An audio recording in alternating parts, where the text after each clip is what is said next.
प्रत्येकाच्या जीवनात कधी ना कधी असा प्रसंग एकदा तरी येतोच की जगावंसंच वाटत नाही, अगदीच जगण्याचा कंटाळा आलाय असं आपण म्हणतो. पण या काही गोष्टी आहेत ज्या आपण जर जाणल्यात तर जगण्याचा कंटाळा हा कधीच येणार नाही. त्यासाठी हा व्हिडिओ शेवटपर्यंत नक्की ऐका. नक्कीच तुमच्या जीवनामध्ये बदल घडून येईल आणि तुम्हाला देखील आयुष्य जीवन जगण्याचा कधीही कंटाळा येणार नाही. पहा मित्रांनो, तुम्हाला कधी असं वाटतं का की सगळं संपल्यासारखं आपलं आयुष्य आता आपण जगत आहोत?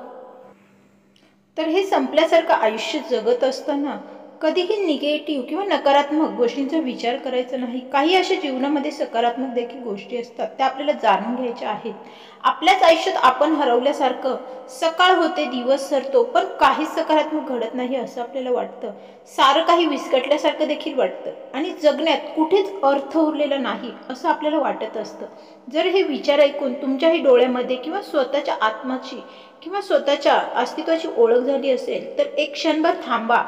कारण असं वाटणारे फक्त तुम्ही एकटे या जगामध्ये नाहीत, असं वाटणारे अनेक मनुष्य, अनेक माणूस जिवंत असल्याचे लक्षण आहे आज जगामध्ये. पण हाच तो क्षण तुमचं आयुष्य मात्र पूर्णपणे बदलून टाकेल. आज मी तुम्हाला अशा काही गोष्टी सांगणार आहे ज्यामुळे तुटलेल्या मनाला देखील आपण सावरू शकतो, निसटलेल्या धाग्यांना देखील पुन्हा एकत्र गुंफू शकतो आणि आयुष्याकडे बघण्याचा आपला दृष्टिकोन देखील नक्कीच बदलू शकतो. हे केवळ शब्द नाहीत, हा फक्त व्हिडिओ नाही, तर एक श्वास आहे, एक नवा सूर आहे, एका नव्याने जगायला प्रेरित करणारी एक उमेद आहे. हे विचार ऐकून तुम्ही नक्कीच विसरून जाऊ शकता की तुमच्या जीवनामध्ये काही नकारात्मक गोष्टी घडल्या आहेत. तर त्याप्रमाणे जगायला देखील सुरुवात करणार आहोत आज आपण. रोज थोडं थोडं पण मनापासून जगणं शिका. कारण हे आयुष्य आहे ते एकदाच मिळतं, फक्त तुमचं आहे आणि त्याला सुंदर आकर्षण बनवायची जबाबदारी देखील प्रत्येकाची स्वतःचीच असते. चला तर मग आज आपण काही गोष्टी जाणून घेऊयात. जगण्याचा आपल्याला कधीच कंटाळा येऊ नये म्हणून काय करावं, आयुष्य कसं जगावं, उत्साही आणि आनंददायी जीवन कसं जगावं. तर सर्वात प्रथम दररोज स्वतःशी संवाद साधायला सुरुवात करा. आजच्या धावपळीच्या जीवनात आपण सगळ्यांशी बोलतो, बॉसशी, कामाच्या ठिकाणी, मित्रांशी, कुटुंबाशी, पण सगळ्यात महत्त्वाचं माणसाशी म्हणजे स्वतःशी आपण कधी बोलतो का? आपण कधीच स्वतःशी बोलत नाही. स्वतःचा आत्मा देखील हा एक आपला आत्मभास आहे, त्याच्याशी बोलणे तितकेच गरजेचे आहे. 5 मिनिटं का होईना स्वतःशी गप्पा मारा. मी कसा आहे, मी ठीक आहे का, मला काय करायचं आहे, आज काय नवीन शिकायचं आहे, माझं काय चुकलं, काय सुधारायचं आहे. हा संवाद म्हणजे तुमच्या स्वतःच्या आत्म्याशी होणारी खरी मैत्री असते. जो स्वतःशी प्रामाणिक वागतो तो इतरांशीही प्रामाणिकच राहतो आणि जगात कोणासमोरही झुकत नाही, कारण की त्याला कसली भीती नसते. एव्हाना त्याला तशी वेळच येत नाही. जेव्हा आपण स्वतःशी प्रामाणिकपणे संवाद साधतो तेव्हाच आपले पुढचं पाऊल हे आपल्याला टाकता येतं. पुढचा मुद्दा म्हणजे स्वतःला माफ करायला शिका. स्वतःला माफ करणं ही खूप मोठी प्रक्रिया आहे. भूतकाळ हा शिक्षा नसून शिकवण असते. काहीतरी चुकलंय भूतकाळात म्हणून स्वतःचा न्यूनगंड बाळगत राहायचं. स्वतःला माफ करणं म्हणजे कमकुवत बनणं किंवा स्वतःच्या चुका लपवणं नव्हे, तर स्वतःला पुन्हा एक संधी देणं, नव्याने उभं राहण्याची ती एक उमेद असते. कधी कधी आपण इतकी मोठी चूक करून बसतो की आयुष्य संपल्यासारखं वाटतं, खूप मोठा गुन्हा केलाय असं वाटतं. पण सत्य काय आहे माहिती आहे का? आयुष्य कधीच एका चुकीने संपत नसतं, तर आपण ती चूक विसरून पुढे गेल्यामुळे ते संपतं. आपण अनेकदा दुसऱ्यांना माफ करतो, पण स्वतःला करतो का? स्वतःची चूक, अपयश आपण पुन्हा पुन्हा आठवत राहून आपण स्वतःला सतत दोष राहतो. पण स्वतःला दोष देत राहणं म्हणजे हातात तलवार घेऊन स्वतःच्या जखमांवर वार करत राहण्यासारखं असतं बरं का. कधी कधी आपल्याकडून खूप चुका देखील होतात, मोठ्या चुका, छोट्या चुका, ज्या सगळ्या जगासमोर होतात. पण त्या चुकांमुळे आपलं आयुष्य संपत नाही. जो स्वतःला माफ करतो तोच तर पुन्हा उभा राहतो. हे जग तुमच्या चुकांवरती तुम्हाला पुन्हा पुन्हा मारायलाच तयार असतं, पण तुम्हाला मरायचं नाही. पहा, अनेक दिग्गज अभिनेते, भारतातले अनेक मोठे सुपरस्टार देखील आपण पाहतो. हे सर्वांना माहीत आहे की तुमच्यापैकी काही जण त्यांचे चाहते देखील असतील आणि काही जण त्यांचं आयुष्य सुद्धा काही काळासाठी वादग्रस्त करतील. समाजाने त्यांना नाकारलं, टीका केली म्हणून त्यांच्यावर न्यायालयीन खटले दाखल झाले, म्हणून त्यांनी त्यांचं स्वतःला कधीच हरवू दिलं नाही. त्यांची जी काही प्रेरणा आहे, ज्यांचं जे काही यश आहे ते त्यामार्फत चालत राहिले. त्यांनी स्वतःला माफ केलं, वाईट गोष्टी सुधारण्याचा प्रयत्न केला, आपल्यातील चांगल्या वाईट गुणांचा विश्वास ठेवला आणि ते पुन्हा नव्याने उभे राहिले. आज ते फक्त अभिनेते नाहीत, तर लाखो लोकांचा आदर्श देखील आहेत. काही चांगले वाईट गोष्टी त्यांच्या जीवनातही घडत असतात. अशा अनेक सामाजिक उपक्रमांमध्ये ते इतरांना आशेचा किरण देखील ठरत आहेत. चुकांमध्ये अडकून राहू नका. त्या चुकांमधून काहीतरी चांगला धडा घ्या आणि स्वतःला माफ करा, म्हणजे स्वतःवर प्रेम करा. फक्त स्वतःवर प्रेम करणारा माणूसच जग जिंकू शकतो का? तर नाही. आजपासून स्वतःला एक वचन द्या, जुन्या चुका आता इतिहास जमा झाल्या आहेत, त्यामुळे मी पुन्हा खबरदारी घेईन आणि त्या चुका पुन्हा कशा होणार नाहीत. गतकालीन माझ्या हातून झालेल्या चुकांसाठी मी स्वतःला माफ करेल आणि पुढे स्वतःच्या यशासाठी मी माझ्या चुकांपासून नक्कीच सुधारेल. स्वतःला माफ केलं आणि मी आजपासून यशाचा नवीन अध्याय लिहायला सुरुवात करत आहे, हे स्वतःला सांगा आणि नव्याने सुरुवात करा. स्वतःला माफ करणं म्हणजे भूतकाळाशी युद्ध थांबवू नका, तर नाही. आणि अशा भविष्याशी मैत्री करणं म्हणजे देखील आपलं युद्ध नाही बरं का. दररोज कृतज्ञता व्यक्त करा. जे आपल्याकडे आहे त्याचं महत्त्व ओळखणं हीच तर समृद्धी जीवनाची खरी सुरुवात असते. तुमच्याकडे जे आहे त्यासाठी आभार माना आणि जे हवंय त्यासाठी प्रयत्न करा, पण कोणावरही जलस होऊ नका. इतरांकडे काय आहे याकडे लक्ष देण्यापैकी आपल्याकडे जे आहे त्यात समाधान माना. एका गरीब माणसाला विचारलं, तुझ्याकडे काय आहे? तो म्हणाला, माझ्याकडे काही नाही, पण मला पोटभर जेवायला मिळालं की छान झोप झाली आणि माझं कुटुंब आनंदी आहे, म्हणजेच मी श्रीमंत आहे, नाही का? आणि त्याबद्दल देवाचा मी आभारी देखील आहे. मनुष्याचा हाच तर दृष्टिकोन आयुष्य बदलतो. आपल्याकडे किती आहे यापेक्षा जे आहे त्यामध्ये आपण किती समाधानी आहोत, हेच तर यशाचं मोजमाप असतं. समाधानी जीवन जगणं हाच तर यशाची गुरुकिल्ली असते. जेव्हा कधी असं वाटतं की आयुष्यात काहीच चांगलं घडत नाही, आता कंटाळवाणं झालंय हे जीवन, तेव्हा डोळे मिटा आणि स्वतःला आठवा की दररोज कितीतरी चांगल्या गोष्टी न सांगता आपल्या वाट्याला आपल्या जीवनात घडत असतात.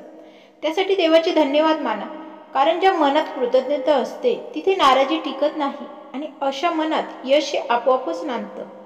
पुढचा मुद्दा म्हणजे दररोज शरीराची हालचाल देखील होणं तितकंच गरजेचं आहे. आपण घसघशीत यश, पैसा, मोठं घर, गाडी यांची स्वप्न पाहतो. आपल्याला असं वाटतं की या सगळ्या गोष्टी मिळाल्या की आपलं जीवन हे आनंदी होऊन जाईल. हे सगळं मिळालं तर शरीर साथ देत नसेल तर काय उपयोग? साधा सर्दी खोकला झाला तरी मन विचलित होतं. मग जर शरीरच दुर्बल असेल तर आयुष्याची लढाई तुम्ही कशी जिंकणार आहात? या सर्व गोष्टी या इथेच राहणार आहात त्या गौण ठरतात. तुमचं शरीर हे मंदिर आहे, त्याची पूजा शारीरिक हालचालींनी म्हणजेच व्यायामाने होते, तर नाश हा आळशीपणाने होतो. आज अनेक लोक कमी वयातच ब्लड प्रेशर, शुगर, हाय कोलेस्टेरॉल, पाठीदुखी, वजन वाढ आणि मानसिक थकवा यांना देखील बळी पडत आहेत. कारण दररोज शरीराची हालचाल ही हवीच असते, हवी तशी होत नाही, त्यामुळे अनेक गोष्टी या जडतात. शरीर चालेल तर स्वप्नही धावत येतील, शरीर थांबलं तर यशापर्यंतचा प्रवास हा अर्धवटच राहून जाईल. आवडतं संगीत ऐका. पुढचा मुद्दा म्हणजे जर कंटाळवाणं वाटत असेल तर रोजच्या गोष्टींपासून थोड्याशा आवडीच्या गोष्टी संगीत ऐकण्यामध्ये मग्न व्हा. कधी मनात विचारांचा गोंधळ असतो, विचारांचं जाळं असतं आणि आपण शांतता शोधत असतो. अशा वेळी एकच गोष्ट आपल्या मनाला स्थिर करू शकते, ते म्हणजे आपल्या आवडतं गाणं, एखादं संगीत. संगीत म्हणजे शब्दांशिवाय बोलणं, भावना व्यक्त करण्याचं एक माध्यम असतं. कधी सुफी संगीत, कधी भजन, कधी रोमॅन्टिक गाणी, कधी शांत संगीत. जसा मूड असेल तसं संगीत त्यांचं प्रतिबिंब हेच तर आहे. संगीत म्हणजे उपचार. ते अश्रूंना वाट मोकळी करून देतात आणि हास्याला देखील हळूच परत आणतात. एखादं जुनं गाणं तुमच्या बालपणीच्या आठवणी ताज्या करतात, तर एखादी धून तुम्हाला खंबीर देखील बनवते. हे सगळं सांगावंसं लागत नाही, मन आपोआप ते ओळखतं आणि त्या दिशेला जातं. जेव्हा तुम्हाला वाटतं की शब्द हे अपुरे पडतायत, तेव्हा संगीत तुमचं मन मोकळं करतं.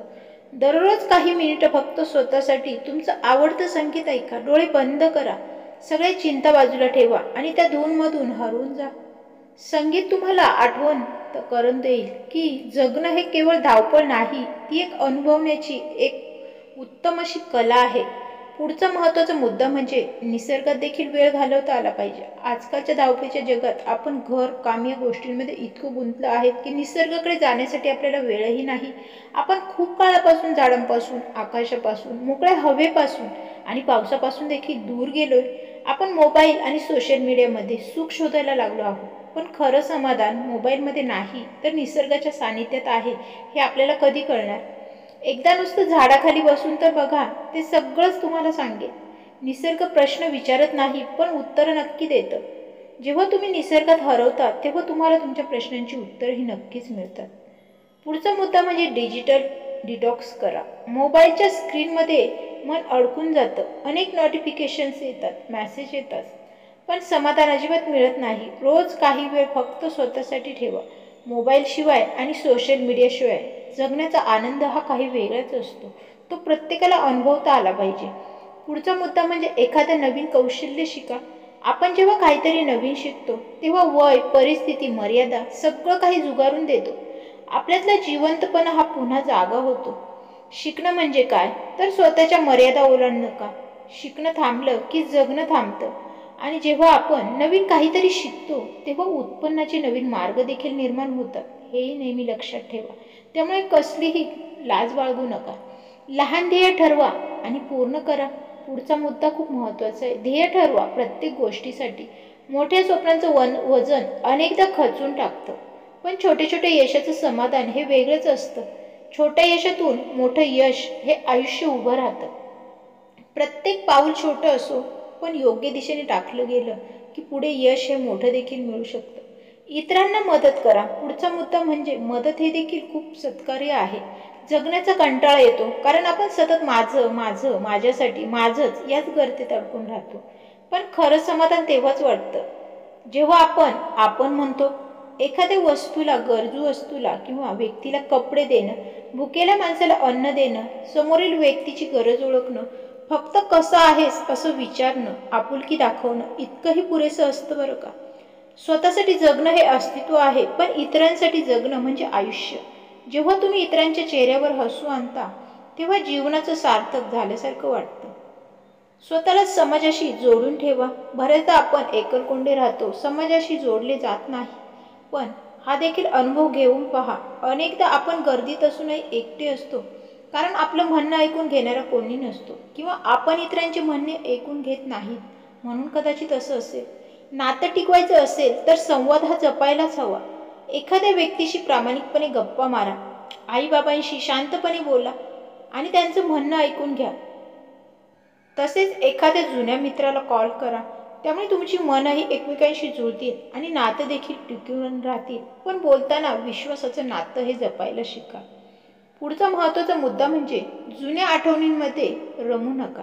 त्या चुका असोत किंवा गोड आठवणी, काही गोष्टी मनात खोलवर रुतून बसतात. पण लक्षात ठेवा, तुम्ही त्या गोष्टींमध्ये अडकून पडायचं नाही, तर गतकाळातील गोष्टींमधून काहीतरी नवीन शिकून पुढे जायचं असतं. एखादा दुःखद प्रसंग तुम्हाला सतत आठवत असेल तर एका कागदावर लिहून काढा. नंतर तो कागद फाडा किंवा जाळून टाका. त्या जळणाऱ्या आगीमध्ये तुमचं दुःखही जळून जाईल आणि धुरासोबत हवेमध्ये ते विरून देखील जाईल. हा उपाय करणं खूप साधं वाटत असलं तरी एखाद्या दिवशी तो करून पहा आणि तुम्हाला काय फरक जाणवतो ते देखील अनुभवा. तुम्हाला तुमचं मन हलकं झाल्यासारखं वाटेल, असा नक्कीच तुम्हाला अनुभव येईल. पुढचा महत्त्वाचा मुद्दा म्हणजे हास्य आणि विनोदाला देखील जागा देता आली पाहिजे. सतत काळजी, स्ट्रेस यामुळे आपण हसणं विसरून जातो. तुमच्या मनावर मळप जमलंय का तर मग खळखळून हसा. हास्य हा औषधाचा सर्वात स्वस्त आणि परिणामकारक डोस असतो. लहान मुलांचा खेळ पहा, एखादा विनोदी व्हिडिओ पहा आणि आवडलं तर बेंबीच्या देठापासून कळ लागेपर्यंत खळखळून हसा. हसणं म्हणजे काळोखात दिवा लावण्यासारखं आहे बरं का. ते आपल्या मनाला प्रकाशित करतं. पुढचा महत्त्वाचा मुद्दा म्हणजे सकाळचा सूर्यप्रकाश, तो देखील अनुभवता आला पाहिजे. धावपळीच्या जगात आपण या सगळ्या गोष्टींपासून लांब गेलोय. सूर्यप्रकाश म्हणजे फक्त प्रकाश नाही, तो नव्या सुरुवातीचा आशीर्वाद असतो. सकाळी काही वेळ फक्त गॅलरीत उभं राहा, डोळे बंद करा, श्वास घ्या आणि फक्त अनुभवा तो क्षण. सूर्य जसा रोज उगवतो तसंच आपणही रोज नव्याने उगवू शकतो आणि समाजातील, आपल्या आयुष्यातील अंधकार हा दूर करू शकतो. पुढचा महत्त्वाचा मुद्दा म्हणजे स्वतःसाठी वेळ ठेवा. स्वतःचं आयुष्य हे स्वतःसाठी जगताही आलं पाहिजे. सगळ्यांसाठी झिजता तुम्ही स्वतःचंच आयुष्य विसरून जाता का? मग थांबा आणि स्वतःसाठी एक कप चहा घ्या. नसेल आवडत तर स्वतःच्या आवडीचं काहीतरी घ्या, पण स्वतःसाठी वेळ नक्की काढा. महिन्यातून एक दिवस स्वतःसाठी राखून ठेवा, फक्त तुमच्यासाठी. या दिवशी सर्व कामं बाजूला ठेवून तुम्हाला जे आवडेल ते करा. सिनेमा पहा, पुस्तकं वाचा, झोप काढा. जे वाटेल ते करा, पण स्वतःच्या मनाचं करा. जेव्हा तुम्ही स्वतःसाठी वेळ देता तेव्हाच समाजाला काहीतरी चांगले देऊ शकता, हे नेहमी लक्षात ठेवा. पुढचा मुद्दा म्हणजे सकारात्मक लोकांशी नातं ठेवा. अनेक नकारात्मक लोक आपल्या आजूबाजूला भरलेलेच असतात. त्याच्यामुळे सकारात्मक लोकांना ओळखून त्यांच्याशी नातं ठेवा. काही लोक भेटले की मन हलकं होतं, काहींना भेटून असं वाटतं की हेच तर आपलं घर आहे. अशा लोकांना आपल्या आयुष्यात महत्त्वाचं स्थान द्या आणि नकारात्मकतेपासून अंतर ठेवा. जी लोक सतत आपल्याला मागे खेचण्याचा प्रयत्न करतात अशा लोकांपासून दूर राहा. तुमच्या आयुष्यात एकतरी अशी व्यक्ती असेल ज्यांचं बोलणं ऐकल्यावर मन अगदीच हलकं होतं. त्यांच्याशी संपर्क वाढवा. पुढचा म्हणजे छोट्या क्षणांचा आनंद घ्या. छोट्या छोट्या गोष्टींमध्ये आनंद घेता आला पाहिजे. प्रत्येक क्षण अमूल्य असतो, फक्त आपल्याला त्याचं भान राहत नाही. गरम गरम चहा, पावसातील गारवा, मातीचा गंध, आईच्या हातचा पोळीचा तुकडा, या सगळ्यांमध्ये आनंदाचं खरं रूप दडलेलं असतं. पण या छोट्या गोष्टी आपल्याला अनुभवता येत नाही. आनंद फक्त मोठ्या गोष्टींतच नसतो, तो छोट्या क्षणांमध्येही असतो, छोट्या मिठीतही असू शकतो. पुढचा मुद्दा म्हणजे वर्तमान काळात जगताही आलं पाहिजे. आपण बऱ्याचदा भूतकाळाचा विचार करतो, भविष्याची काळजी करतो आणि वर्तमान विसरून जातो. पण वर्तमान आपल्या हातात आहे, हा क्षण पूर्णपणे जगा, तो जगताही आला पाहिजे. जसं आहे तसा. जेवत असाल तर फक्त जेवण करा, चालत असाल तर फक्त चालतच राहा आणि झोपत असाल तर शांत झोपी जा. या ठिकाणी मोबाईल नको, फक्त जीवनाचा आस्वाद घेत चला. आजचा क्षण जसा घालवाल तसंच आयुष्य हे घडेल. या व्हिडिओमध्ये सांगितल्याप्रमाणे अनेक अशा गोष्टी आहेत, ज्या गोष्टी आज आपण जाणून घेतल्या त्या खरंच जीवन जगण्यासाठी खूप महत्त्वाच्या आहेत. आयुष्य जगण्याचं खरं तंत्रज्ञान ज्याला समजलं तो नक्कीच आनंदी आयुष्य जगतोय. त्याला जीवनाचा कधीही कंटाळा येत नाही. काही गोष्टी तुम्ही आजच सुरू करू शकता, काहींसाठी वेळ लागेल, पण सुरू करणं देखील तितकंच आवश्यक आहे, नाही का? जर आयुष्याचा कंटाळा आला असेल आणि आयुष्य जर आनंदाने जगायचं असेल तर या काही गोष्टी त्या जीवनामध्ये अवलंबल्याच पाहिजे. या गोष्टीचा अवलंब हा सुखी आणि निर्मळ आयुष्याला नक्कीच आपल्याला आनंदी आणि भरून टाकणारा, एक उत्तम असा सूर्यप्रकाश देणारा, आयुष्याला उगवत्या आणि मावळत्या सूर्याप्रमाणे आनंद आणि भरून टाकणारा हा मोटिवेशनल व्हिडिओ तुम्हाला कसा वाटला? व्हिडिओ जर आवडला असेल तर व्हिडिओला लाईक करा. चॅनलला नवीन असाल तर थॉट्स या चॅनलला सबस्क्राईब करा. पुन्हाच अशा नवीन सकारात्मक विचारांना घेऊन लवकरच आपण भेटूया. तोपर्यंत धन्यवाद.